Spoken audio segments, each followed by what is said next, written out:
గురించి బాగా తెలుసంటున్నావు. ఇంతకీ ఆ మణిహారం ఎక్కడ దాచిపెట్టావు? దాన్ని నాకు విడిచిపెట్టావు అంటే నీ కుటుంబాన్ని ఏమీ చెయ్యకుండా వదిలేస్తాను.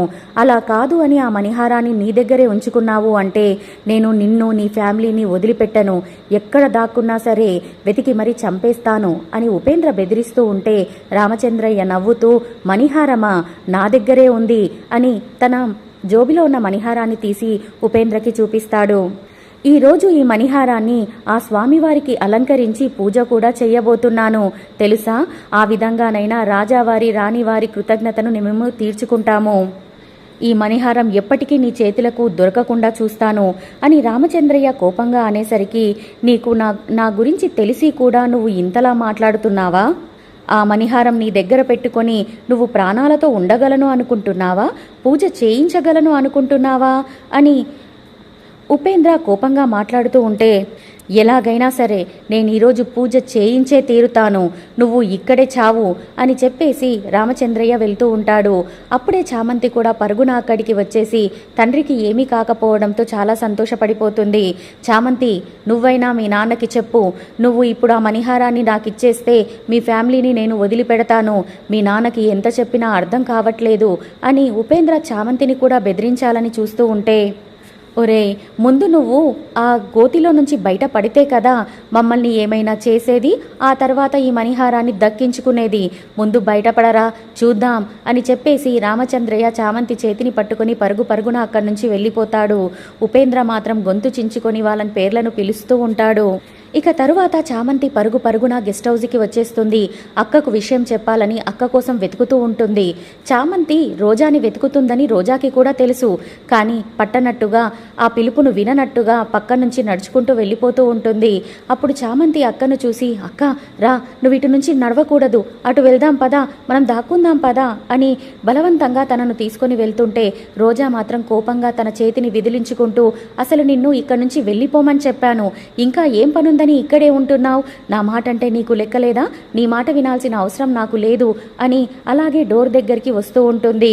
అది కాదక్క, మనం ఇక్కడ ఉండకూడదు, నువ్వు నడవాల్సిన దారి ఇది కాదు, మనం అటువైపు నుంచి వెళ్దాం పదా అని చామంతి రోజాను గట్టిగా లాక్కొని వెళ్తుంటే, నన్ను బతకనివ్వవా? నన్ను చంపేద్దామనుకుంటున్నావా? చెప్పవే అని కోపంగా చామంతిని తోసేస్తుంది. అంతలో సముద్ర తీరం నుండి ఉపేంద్ర ఇసుకలో నుంచి బయటపడి అదే గెస్ట్ హౌస్కి వస్తాడు. ఇక్కడ చామంతి వాళ్ళు ఎప్పుడైతే డోర్ దగ్గరికి వస్తారో ఉపేంద్ర అక్కడ గేట్లో నుంచి ఎంట్రీ ఇస్తాడు. చామంతి ఉపేంద్రను చూసి చాలా షాక్ అయిపోతుంది. చామంతి అటుగా చూస్తుండడం రోజా గమనించి తను కూడా అక్కడ చూసి ఉపేంద్రను చూసి చాలా కంగారు పడుతుంది. ఉపేంద్ర మాత్రం రామచంద్రయ్య చేతిలో తిన్న దెబ్బల్ని గుర్తు చేసుకుంటూ అవమాన భారంతో తల కిందికి వేసుకొని కోపంగా ఇంట్లోకి నడుచుకుంటూ వస్తాడు. అందువల్ల అతను ఎదురుగా ఉన్న చామంతిని చూడడు. ఇక ఎప్పుడైతే ఉపేంద్ర ఇంటిలోకి అడుగు పెడుతూ ఉంటాడో చామంతి రోజా ఇద్దరూ కూడా తలుపు చాటున నిలబడి దాక్కుంటారు. ఉపేంద్ర మాత్రం రామచంద్రయ్య తన తల మీద ఎలా కొట్టింది, తనను ఎలా స్పృహ తప్పేలా చేసింది, ఎలా పాతిపెట్టింది అంతా కూడా గుర్తు చేసుకుంటూ 2 అడుగులు వేస్తూ గుర్తు చేసుకుంటూ కోపం తెచ్చుకుంటూ గెస్ట్ హౌస్లోకి వెళ్తూ ఉంటాడు. చామంతి రోజా కంగారు పడుతూ అక్కడే నిలబడి ఉంటారు. కొంత దూరం వెళ్ళిన తర్వాత రోజా ఫోన్ రింగ్ అవుతుంది. ఆ రింగ్ శబ్దానికి ఉపేంద్ర వెనక్కి తిరిగి చూస్తాడు. అప్పటికే రోజా చామంతి ఆ ఫోన్ రింగుకు ఎలాగైనా తిరుగుతాడని డౌట్ వచ్చి లోపలి డోర్లో నుంచి బయటి డోర్ వైపుకు వెళ్ళి దాక్కొని నిలబడతారు. అటు చూసిన ఉపేంద్ర అక్కడ ఎవరూ లేకపోవడంతో బయటికి తొంగి చూడాలని చూస్తూ ఉంటే మెట్ల మీద నుంచి ఎవరో దిగుతున్నట్టుగా స్టెప్స్ శబ్దం వినబడుతుంది. ఎవరా అని చూసేసరికి రమాదేవి. ఒక్కసారిగా రమాదేవిని ఉపేంద్రను రమాదేవి చూసుకొని కంగారుగా షాక్ అయిపోతారు. అసలు ఈ రమాదేవి ఇక్కడికెందుకు వచ్చింది? మణిహారం ఇక్కడి వరకు వచ్చిందని తనకి తెలిసి వచ్చిందా, లేక తెలియక వచ్చిందా? పూజ చేయించుకోవడానికి వచ్చిందా? అసలు తను ఇక్కడికి వస్తే ఎలాగైనా సరే నాకు ఇన్ఫర్మేషన్ ఇవ్వాలి కదా. మణిహారం గురించి తెలిస్తే దాని గురించైనా కూడా కబురు పెట్టాలి కదా. నన్ను పక్కన పెట్టేస్తుందా ఏంటి? తను నన్ను పక్కన పెట్టినా సరే నేను మాత్రం రమాదేవిని పక్కన పెట్టను కదా. ఎందుకంటే ఆ మణిహారాన్ని రమాదేవికి తెచ్చి ఇచ్చి అందులో వచ్చే కోట్ల కమిషన్ని నేను కొట్టేయాలని చూస్తున్నాను. అంత ఈజీగా నేను రమాదేవిని ఎలా వదిలిపెడతాను అని షాక్ అయిన ఉపేంద్ర మనసులో అనుకుంటూ ఉంటాడు. అలాగే రమాదేవి కూడా తన మనసులో, వీడేంటి ఈ సమయంలో ఇక్కడికొచ్చాడు?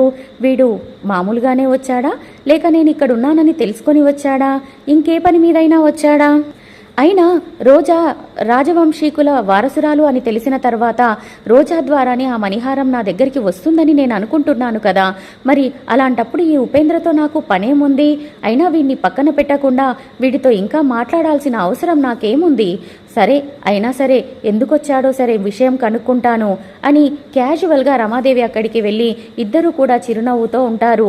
రమాదేవి వెళ్ళి సోఫాలో కూర్చునే వరకు ఉపేంద్ర నమస్కారం పెట్టి, అదేంటమ్మా సడన్గా ఇక్కడికి వచ్చారు అని అడుగుతారు. అదేంటి, నీకు చెప్పకుండా మేము రాకూడదా అని రమాదేవి అంటుంది. ఆ మాటకి కోప్పడ్డ ఉపేంద్ర కోపాన్ని ప్రదర్శించకుండా, అలా కాదమ్మా, ఒక కబురు చెయ్యొచ్చు కదా అని అంటాడు. నీకు కబురు చెయ్యకపోతే రాకూడదంటావా ఏంటి? నా పని మీద నేను ఇక్కడికి వచ్చాను అని రమాదేవి అంటుంది. అయినా చెప్పా పెట్టకుండా నువ్వు ఇక్కడికి ఎందుకు వచ్చావు? ఏ పని మీద వచ్చావు అనేసి రమాదేవి అడిగేసరికి, రావాల్సి వచ్చిందమ్మా, ఆ రామచంద్రయ్య ఇక్కడ ఉన్నాడని, వాళ్ళ కుటుంబం కూడా ఇక్కడే ఉంటుందని తెలిసింది, వాళ్ళను పట్టుకోవడానికి వచ్చాను అని అనగానే, రామచంద్రయ్య అతనెవరు? ఆ రాజావారి బంగ్లాలో పనిచేస్తూ ఉంటాడే వాడా అని షాకింగ్గా అడుగుతుంది. అవునమ్మా వాడే, ఆ మణిహారం ఇప్పుడు వాడి దగ్గరే ఉంది అని ఉపేంద్ర అనగానే రమాదేవి ఒక్కసారిగా షాక్ అయిపోతుంది. సముద్రంలో నా కంటపడి నా చేయి జారిపోయిన ఆ మణిహారం ఆ రామచంద్రయ్యను ఎలా చేరుకుంది? అసలు అతని దగ్గరికి ఎందుకొచ్చింది, ఎలా వచ్చింది అని షాకింగ్గా అడిగేసరికి, ఎలా వచ్చిందో ఎందుకొచ్చిందో నాకు తెలియదమ్మా, కానీ మణిహారం మాత్రం అతని దగ్గరే ఉంది. ఆ విషయం నీకెలా తెలుసు అని రమాదేవి అనగానే, అతడు ఆ హారాన్ని నాకు చూయించాడమ్మా, అంతేకాకుండా ఈరోజు సాయంత్రం దాన్ని శివునికి అర్పించి పూజ చేస్తానని నాతోనే ఛాలెంజ్ చేశాడు అని ఉపేంద్ర అనగానే రమాదేవి చాలా షాక్ అయిపోతుంది. తనకు ఆ హారం ఎక్కడెక్కడ కనబడింది, ఎలా తప్పిపోయింది అంతా గుర్తు చేసుకుంటూ ఉంటుంది. చూడు ఉపేంద్ర, నాకు చేతుల వరకు వచ్చిన ఆ మణిహారం చేజారిపోయింది, కానీ నాకు ఆ మణిహారం ఖచ్చితంగా కావాలి, దాన్ని నువ్వే ఎలాగైనా సరే తెచ్చివ్వాలి అని రమాదేవి మళ్ళీ తనకే పని చెప్పే వరకు ఉపేంద్ర ఫేస్లో చాలా ఆనందం కనబడుతుంది. ఈరోజు అతని ఇక్కడే పూజ చేయిస్తాను అంటున్నాడు కదమ్మా, సాయంత్రం అతని కోసం కాపు కాసి ఎలాగైనా సరే ఆ మణిహారాన్ని నేను దక్కించుకొని మీకు తీసుకొచ్చిస్తాను అని ఉపేంద్ర అనగానే, సరే వాణ్ణి చంపేస్తావో లేక కొట్టి బెదిరించి ఆ హారాన్ని లాక్కుంటావో ఏం చేస్తావో నాకు తెలియదు, కానీ పూజ జరగక ముందుకే ఆ హారం నా చేతికి అందేలా చెయ్యి, ఇక నువ్వు వెళ్ళి ఆ పనిలో ఉండు అని రమాదేవి ఆర్డర్ వేయగానే ఉపేంద్ర రమాదేవికి నమస్కారం చేసి అక్కడి నుంచి వెళ్ళిపోతాడు. ఇక అప్పటికే సాయంత్రం అవ్వడంతో రమాదేవి వాళ్ళు ఫ్రెష్ అయిపోయి గుడికి వచ్చేస్తారు.